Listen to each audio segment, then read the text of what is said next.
Welcome to the Gathering Room podcast, the audio version of my weekly Gathering Room broadcast. I'm Martha Beck. If you come to the Gathering Room often, you know that we frequently talk about a transformation of consciousness or an awakening experience, which I believe we are all meant to have. The standard training in like the religious traditions that have talked about enlightenment, most of them in Asia, but also a different version here in the West, certainly Western mysticism. There's this idea that you have to strive toward your own awakening, and that, well, there is an awake state that is within all of us, but we have to work to get rid of it. So I've been thinking about this a great deal lately. As you know, I spend a lot of time doing spiritual practices, everything from doing the dishes in a very centered space psychologically, all the way to dreaming huge dreams and watching magic make them come true. And I have a lot of, tips and tricks of the trade that help me feel like I'm making progress. But here's the thing. Lately, the message I'm getting is that so many of us are trying way harder than we need to, that we are pushing ourselves to do and do and do, even if the goal is, I will not do. That's the paradox of it. I will strive harder to do, not doing. I will strive harder to think about not thinking. The whole idea that somehow we have to make this happen, I will confess it runs through all my work. All my work is like, here's a technique, here's a practice, here's what you could do every day. And ironically, I'm going to give you another one today, but it's meant to get us not through the effortful part of awakening, but through the part that is done for us. And this, I think, is really hard for people who take responsibility for their lives and are really trying to be good. It's hard for us to understand or fully internalize the idea that if we're on the path to awakening, there's a huge percentage of it that is just done for us. And it is only done for us when we can release our attachments. So I talk a lot about how it is, things don't cause suffering, but attachment to things causes suffering. Desire, for example, to want something wonderful, that doesn't cause suffering until you are attached to wanting the thing. My family and I have been cruising around the country looking for a place to live because a few months ago we just felt like that was the thing to do. So based on faith alone, we've been driving around in this car full of kids, animals. Well, there's only one kid, but she sort of makes it feel like the car is full of kids. And a smattering, a motley crew of adults and one dog just driving around randomly in an area of the country where we feel we're supposed to live and not finding anything. And every time we come back discouraged from one of these expeditions, there's a feeling of exhaustion. Like, what more could we do? We felt like we were sort of moved to take some steps on faith because it felt like our next step along the path. Some of the things that take us toward awakening are all inward, like sitting in meditation and letting go of things that you feel attached to. But sometimes it requires that you go out and act. You follow an inspired action that you feel deeply is meant to be part of your path. And you go out there, and in those times of action, it's very difficult not to attach to the things you're supposed to do. So as we drive around looking for a place, we'd see a house that one of us liked, and that one of us would become very attached to wanting that particular house, but the rest of us didn't like it. And then at a different house, it would happen, but it would be a different person who was attached. So we've been going through this real sort of intensive course in desiring without attachment and in doing, even though the doing never seems to bear any fruit. And that is really typical of the way enlightenment works in the Asian traditions and the mystical Western traditions, that you go and do things and you see no progress, and you want things and they're taken away so that you learn to want them without being attached to them. It's a very tight, ropey process, y'all. So I'm always talking about going inside ourselves to find what we feel is the next best step. And today I sat down to think about you all, and I tried to feel into what would be the next best step that most of us need. And what came to me very, very strongly was this. The message was, they're all trying so hard. They're trying to do without attachment. They're trying to be good without seeing any progress. They're trying to tunnel their way through the mountain without ever seeing the light, because even if you're very close to the end of the tunnel, you still don't see the light. They're tired, and they don't understand that they are surrounded by forces and beings and consciousness that is aching to help them, to do it for them for a while. So please tell them this, and this is the download I got. Imagine yourself standing by a pool. Make it a swimming pool if you like swimming pools. If you like ponds or lakes, make it that. Make it any kind of pool.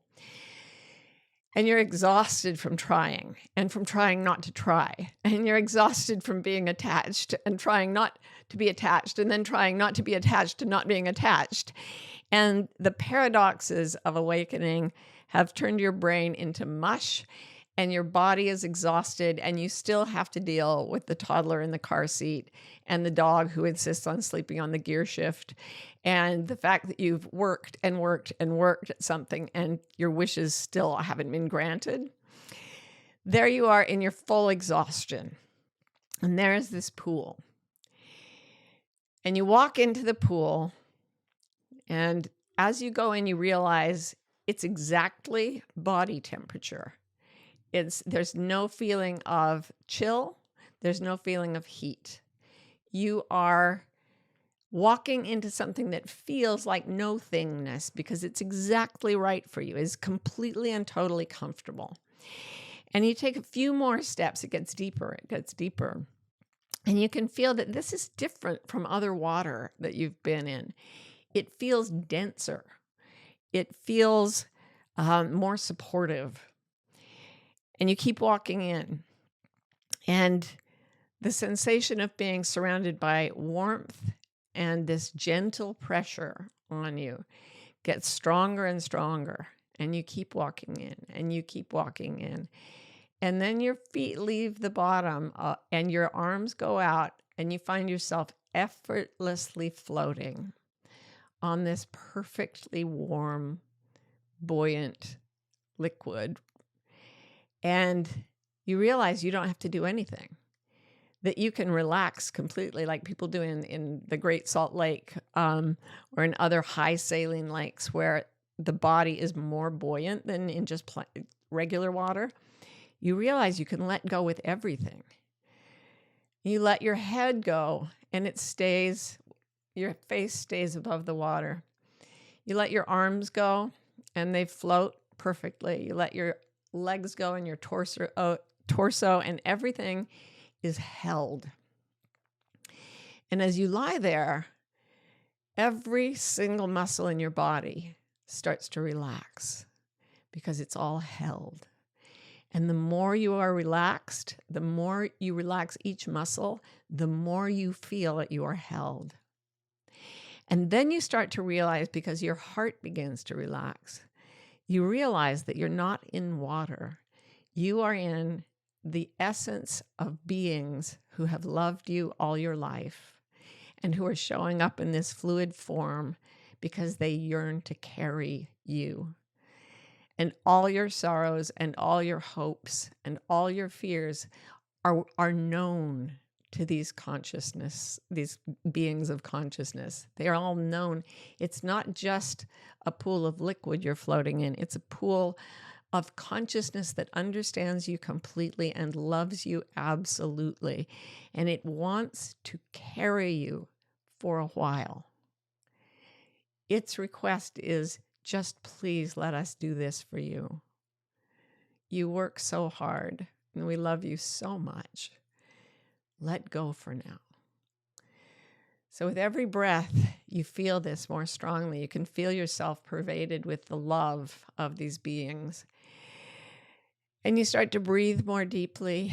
And then you realize that if you want to, when you want to, you can relax so completely that you dissolve into this pool of consciousness that is so loving, that is so easy. It's so completely at rest and at peace.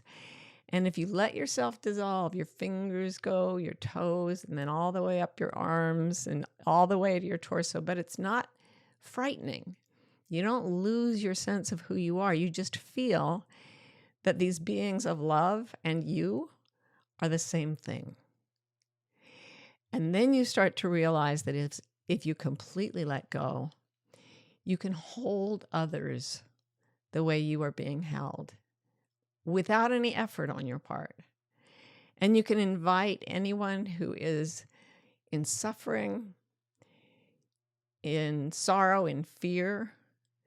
You can invite them in because you are not alone in supporting them. In fact, there is an infinite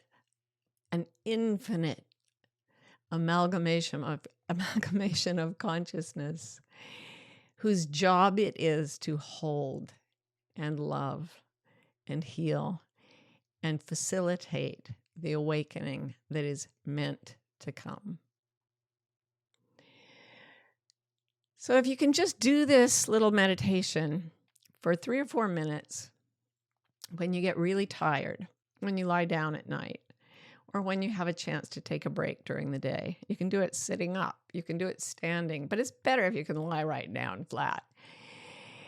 And what happens during those periods, I've been using this, and there's a sort of rejuvenation that seems to come from a cellular level. It's so relaxing. And as I started doing this in our car yesterday, as we drove around with our motley crew and our one screaming toddler who sounded like 20 and our dog who would not get off my lap, something amazing happened. We found the place that we'd imagined. We found exactly the place that we'd seen in our mind's eyes when we let ourselves dream wildly of a place we'd love to live. Now, we haven't bought it yet. I'm hoping it will happen. I'm trying not to attach to it. So I'm using this metaphor of being held by the consciousness that's around us. And I believe it is not only real, it is the quickest way to dismantling your ego and coming into enlightenment, and in the meantime, making you accessible to your own dreams. As I've often said, the one thing I can tell people to repeat that makes them feel most like they're telling the truth is the sentence, I am meant to live in peace. I am meant to live in peace. And when you go into this liquid visualization, if you can find yourself in peace, here's the deal. Everything you have ever asked for is sent to you from these loving beings, but they always send it to your real address, and you are meant to live in peace. So if you go into peace, they are able to deliver to you the things that you have asked for. It is peace that lets us let go of our attachments, let go of form, let go of all effort, and then all the work we've done, none of it's wasted. It brings what we have asked for into one of 2 forms. And the first form is exactly what we wanted. And the second form is something even better. I know life is hard, but try this. It works. It's worked for me. It's worked for so many people I've coached, and I know it's going to work for you. All right, here are some questions. Ooh, someone says, I got so excited when I uncovered a deep yearning to change careers and return to study, but it's so expensive that all I do is endlessly research how to afford it. Any guidance? Yeah, in between the effort to find out how to afford it, make sure you do these let go exercises, because it's like you push hard and nothing moves during the times you're striving and stressing. And then you let go completely, nothing happens, except then for some reason the universe brings it to you. The sort of three-part equation is intention. You decide what you want. Attention, you put a lot of attention on it. How do I afford this? And then no tension. And the whole resting in the water, resting in the consciousness thing is to help you get to that last step. Because so many people here are such hard workers that we don't go to that last step. We don't let go of tension. And then we're not in peace, and the things we've ordered are all being sent to our real home address. And it feels to us like it's not there. It is there. You have to go to peace to get it. Oh, good luck with that. You won't need it, but you have my fondest wishes. Okay, someone says, Martha, I have a disagreement at a job that generates in me anxiety. I feel it in my stomach. Any recommendation? Yeah, first of all, realize that you are physically safe, and that even as scary as disagreements are, if you can manage to stay in peace during an interaction, even if someone is even aggressive, if someone's very unpleasant, if you stay in peace, they don't have enough fuel to keep generating higher and higher levels of aggression. So I just wrote a book about going beyond anxiety. There's a ton of processes in there that you can use. But the quick and dirty one is breathe deeply and slowly, which tells your brain stem you are not running from a predator. And then turn about 75% of your attention inward and start giving yourself kind self-talk. I see you here. We're okay. We're not in any real danger. You're going to be all right. I've got you. This is okay. We're going to be fine. 75% of your energy goes to kind internal self-talk. 25% of your attention goes to the other person or the other people. And I've done this in really scary situations when being deposed in court and things like that. And if you just keep the kind internal self-talk going, you can get through tremendously frightening experiences while feeling almost completely calm. So yeah, good luck with that as well. And let me know how it goes.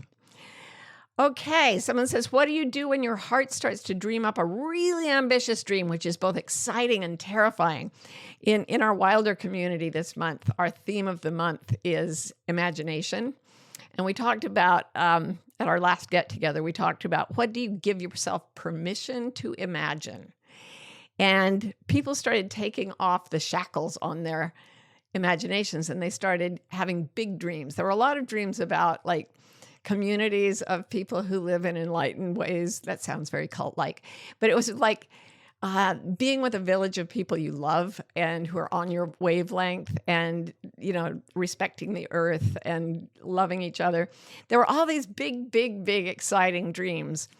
And the whole group got very excited, I think, and a little bit terrified, because when we let ourselves know that we've fallen in love with something, the fear that we won't get it is the next thing the ego brings. That's where I am with this house we want to buy, this property, is that it's a big, ambitious dream, and I really want it. And now my job is that when I get too tense and too anxious that my dream won't come true, I wade into the pool of consciousness that is holding me up and saying, why don't you let us do this for a while?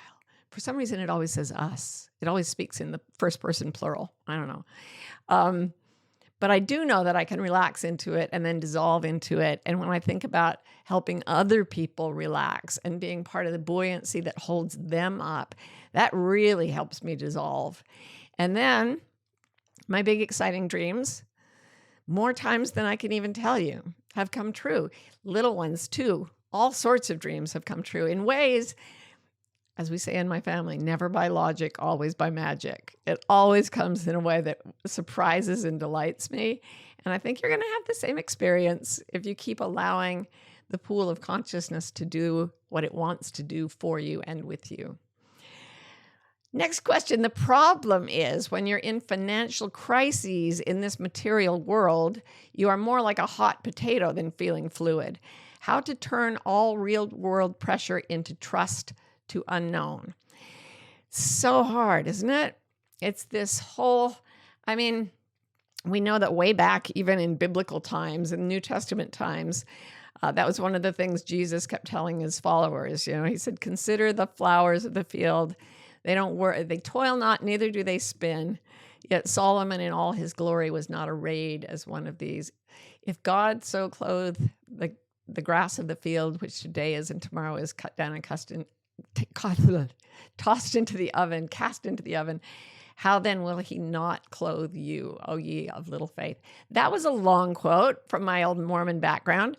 What I was trying to say with it was, there is no insurance that we will be taken care of for the indefinite future in this physical reality. In fact, in this physical reality, the one thing we're sure of is that one day we won't have the wherewithal to keep going, and we will exit these bodies and be gone.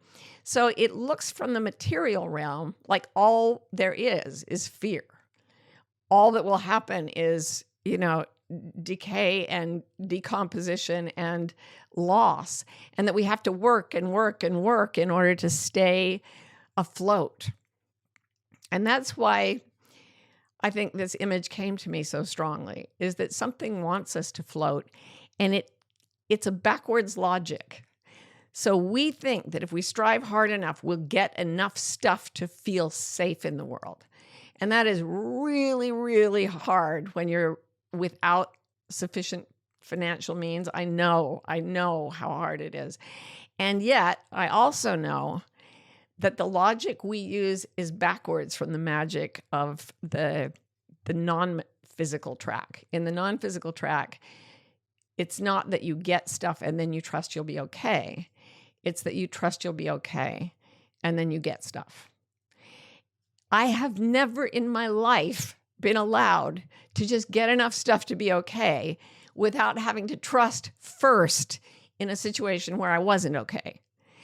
I always had to trust irrationally that something was taking care of me. And I had to find a place where I could relax my body into that belief. And that's what I was trying to do with this visualization. Because when you can relax your body into the belief that you're okay, it seems to trigger a whole chain reaction that allows the world to take care of you, or allows the non-physical element, whatever that is, to take care of you. So even though it's so hard and scary, it's still a good idea to take 5 minutes and go into the pool that is the consciousness supporting you and loving you, and let all your cares and tensions go for a moment and feel that something is holding you up. 5 minutes, and then you can go back to worrying. But that 5 minutes is going to have a very powerful effect. And if you do it several times a day, a couple times a day, it's going to accelerate the pace at which the universe can bring you what you've been asking for. You must go home to peace to get the things you've asked for, even though it's so hard, and I know it is. Okay, next question. Sometimes I feel like I can't align with people, even my favorite people. It seems I'm not giving enough letting go time to align with myself, or I'm not giving enough letting go time to align with myself. Do you experience this? Is there a way to connect to others? What I've been experiencing lately is intense sensations of a sort of spiritual progress, like very, very intense feelings of electrical buzzing in my body, and at the same time, deep emotions. A lot of, old trauma wounds have come up and been cleansed. I'm having these, it feels like I'm being realigned. And sometimes when I'm with other people and they're not in that space, it's very hard for me to connect. But what I've found is that when you go through these phases, you need to be alone for a while. You need to find alignment with yourself. At first, it's very new and exciting. It's like learning to ride a bicycle or ski down a slope. It's like, oh, I'm doing this. I feel really aligned. I feel really connected with spirit. There are miracles happening around me, and people seem kind of weird or boring. But then it eases. Your nervous system gets used to it, and it settles and relaxes, and there's less tension in the body. Every time I do this meditation where I lie back on the forces that want to help me, I come back with less tension in my body and more love for other people. And it's a very simple love. It's kind of the way dogs or babies get delighted by people.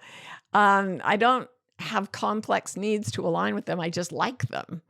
And it's a really, really joyful experience. So just trust the process, align with yourself, take sufficient, solitude to get that going, and then watch how joyful it is to go connect once that's happened. Okay. Question, how to tell if you're in spiritual bypassing? Oh, I've done this too, where, oh my goodness, I really need to get my house ready to sell, but shouldn't I meditate instead? I can tell because it feels a little bit like addiction. I've never been seriously addicted to any kind of substance, but there are times, for example, when I'll eat more sugar than I want. And I know I'm eating sugar not because I'm hungry, but because I'm anxious and I'm trying to think about something else, focus on something else so I don't have to face my realities. And I've done that with meditation, and I've done that with prayer, and I've done that with reading spiritual books. And I know I'm in the same frame of mind I'm in when I'm, chowing down on ice cream for no reason. You can tell if you're honest with yourself. So what I would suggest is deep integrity. Admit to yourself when it feels like you're doing something powerful and positive, or when it feels like you're just avoiding doing the dishes, And then you find that doing the dishes, driving around, whatever it is that you're meant to do next in the physical world is also a spiritual practice. And the God is right there in the laundry and the compost. So last question. I did your Wayfinder Compass course, and when I do your meditation, I always see myself with a man on a boat near water and mountains. Is this imagination or a precognitive hint? I don't know, but I'm really excited that you're going to find out. And by the way, speaking of the Wayfinder's Compass, this is a course that I've done it before. We're running it again. I'm going to be there.